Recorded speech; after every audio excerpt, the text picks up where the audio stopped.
This is the one of the video I would love you to watch and share. I don't want you to miss this video, so you need to watch it.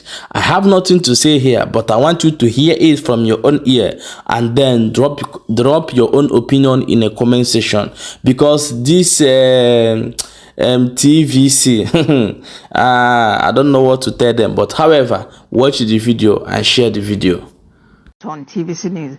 Residents of Southeast Nigeria appear to be recovering from the trauma and pandemonium that engulfed the zone over sit at home by indigenous people of Biafra, IPOB.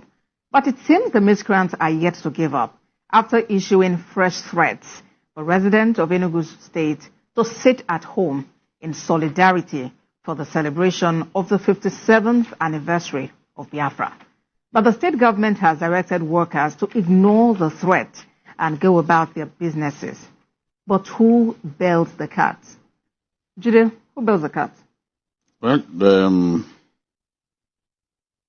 the threats posed by Simon Ekpa is looking like a bigger threat than what IPOB represents.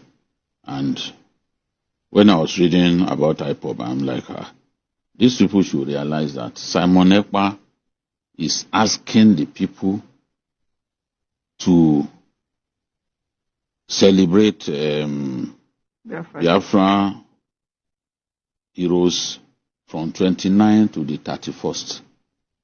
IPOB only asked for one day. That's May 30, which is the day that over the years they had celebrated the Biafran heroes. But Simon Ekpa is saying no, it has to be from the 29th to the 31st. That is a threat on its own that we have to deal with. A more powerful spokesperson for IPOB has spoken, but we know that in recent times, IPOB has not been as violent as they used to be. And Nnamdi Kanu is known to have even said, look, I have banned all forms of sit-at-home. Whether it's on days that I'm going to be brought to court or Mondays, no more sit-at-home in the Southeast. He wrote it down in his own hand when Senator Ifeanyi Ubah and Eze Chukwemekaeri went to see him in the DSS, in his DSS facility. So IPOB had been lying low for some time. But it is this boy in Finland who has been causing miscreants to kill people, to unleash violence on people in the name of sit-at-home. A sit-at-home that the man who instituted it in the first place has said we are no longer interested. So if they are talking about, if they are telling people come to work, if you don't come to work in Enugu State, you'll be dealt with and all that, they must remember that the people want to work, but at the same time, they fear for their lives. And if you do not try to militarize the environment, I don't see how people won't lock themselves up in their houses, especially on the 30th, that day gone.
My people, share this video and make sure say you drop your own opinion in the comment section. We'll talk over there.